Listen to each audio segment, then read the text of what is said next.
Okay, hi everyone.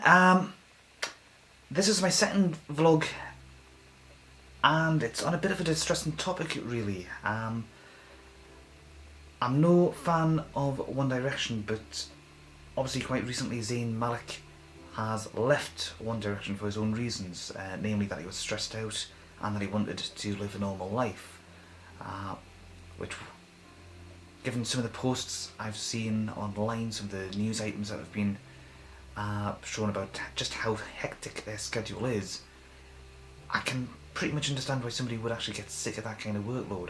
A lot of people are under very false impressions that whatever they see of a celebrity's life, that's it. They seem to think that a celebrity does their job, then goes off and lives an incredibly glamorous life of ease and luxury. And yes, they might very well have luxury available to them, but depending on what kind of work they're doing, if they're a singer, for example, they are going to be spending a lot of time in the recording studio. If they happen to be part of an act like One Direction, they're probably going to be doing stuff like learning the dance routines as well, making sure that the stage work is looking as good as it can be. If they're an actor, they're probably memorising lines, they're probably doing multiple takes on multiple shoots for any TV shows or movies that they're doing. Something I've discovered through doing vlogs. My Jeremy Clarkson vlog from the other day, what you saw there was actually my 4th attempt at doing that vlog. Okay? I don't know how many attempts I might make at this vlog. This is literally my first run through right now. From what I've seen of other people's vlogs, you see a lot of jump cuts all over the place where they've edited things out because of any number of different things, such as background noise, for example, something that's disturbed them, or they've just lost their train of thought, for example. And that, leaving that sort of thing in would just sort of distract in most cases. In some cases it might add to the experience, but that's getting beyond the point of this particular vlog. Zayn Malik has left for his own reasons, and his fans are very, very upset, to the point where some of them, quite unbelievably, have decided to start cutting themselves up. And suffice to say, you should not be doing that at all. Please do not do that. There is absolutely no need, and I have no way of knowing what Zayn Malik is actually like as a person, but I'm going to assume that he cares for his fans, because he has actually apologised to them because he feels he may have let them down. And somebody who is going to issue that kind of apology is not going to want to see his fans hurting themselves, which is exactly what you're going to be doing if you cut yourself. Okay? There is literally no need, and you might somehow think that cutting yourself is somehow the answer. I can't possibly see how anybody would think that, but it's not. You might have heard that scars fade with time. They do, but they don't entirely go away. Believe me, I've got plenty of my own, and all of mine are through accidents, injuries, or in a couple of cases surgery that I've had. They do fade, but they don't go away. They are permanent additions to your body. And if you cut yourself up, and then, for one thing, you're going to bleed. Okay? And that can cause even more stress. Cutting yourself will be painful, it will hurt, and bleeding can take a long time to actually sort itself out. Okay, best to apply pressure to those wounds, but best yet not to cut yourself. I really can't stress this enough. Okay, and then once the wounds have healed, you're going to have a permanent reminder, permanent scars somewhere on wherever you've decided to cut yourself. And then sooner or later somebody's going to ask you what that is about. And you'll have really 3 choices that I can see right there. One would be to change the subject. Another would be to lie outright. And the third would obviously be to tell the truth.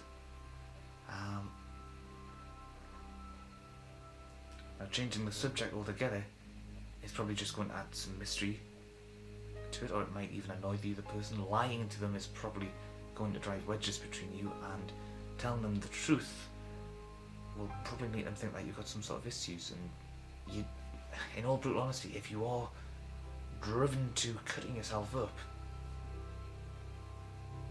yes, I'm afraid you do have some sort of issue, and that needs help.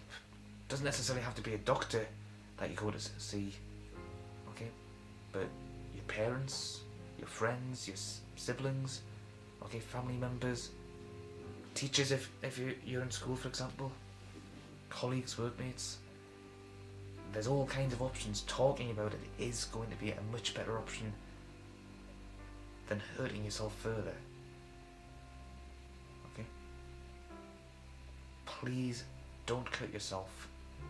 Do something else. Remember, he's not dead. And even if he was dead, cutting yourself wouldn't bring him back from the dead. Cutting yourself is not going to bring him back into the band. He might return of his own volition later on. There has been suggestions that he might just simply be taking an extended leave of absence. But obviously that's just speculation. There's also rumours that he's going to go solo. And let's face it, whenever somebody does leave a band, especially a big band like One Direction, they are literally the biggest band in the world right now. Yeah, there's always going to be speculation. Most people would probably have figured Harry Styles would be going solo first, but you never know. Back in the day when Take That were the bee's knees, everybody was saying Gary Barlow was going to be the big thing, that he would be leaving Take That and he would have a successful solo career. And as it was, Robbie Williams got fired from the band and he went off, had some unsuccessful solo hits until Angels came along, and then became, you know, the most successful member of Take That at that point. And for quite a good few years he was incredibly successful in his own right. Gary Barlow, on the other hand, did not have the solo success everybody was expecting. He did have a lot of success though, writing for the people. But again, this is just speculation. There are better ways of expressing your pain. Remember, one thing that cannot be taken away from you is the fact that you still have the music of One Direction. You are a fan of One Direction. That music appeals to you. So use that music to help you get over the pain. Listen to it as much as you can. Sing along to the lyrics. Get those feelings out. Express yourself through that for example. Otherwise, do other things, such as if you like to draw your feelings. Okay? If you write whatever you can think about in that regard. Write poetry. Could be bad poetry, could be brilliant poetry, you never know. Okay, write your latest fan fiction about how Zayn actually comes back and everything's okay, or whatever goes on in your imagination there. Write that down. Okay?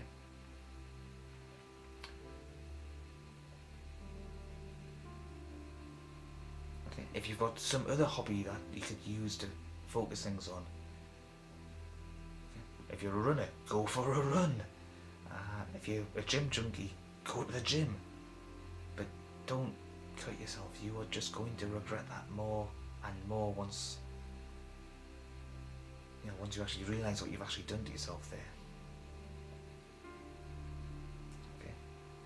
Please find something else to do that will actually help you. I really can't stress this enough.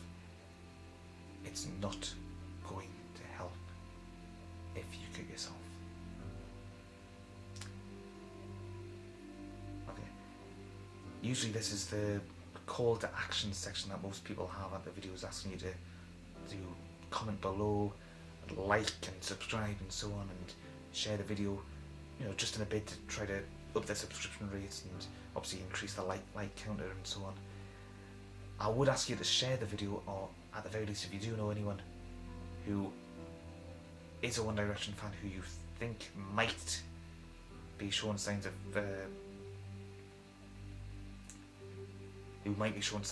actually doing something like this, please, at the very least, share the video, or at the very least, try to talk to them to get them out of it. That would probably be a lot better. than anything else. Okay, thank you all very much for watching. Toodle pip.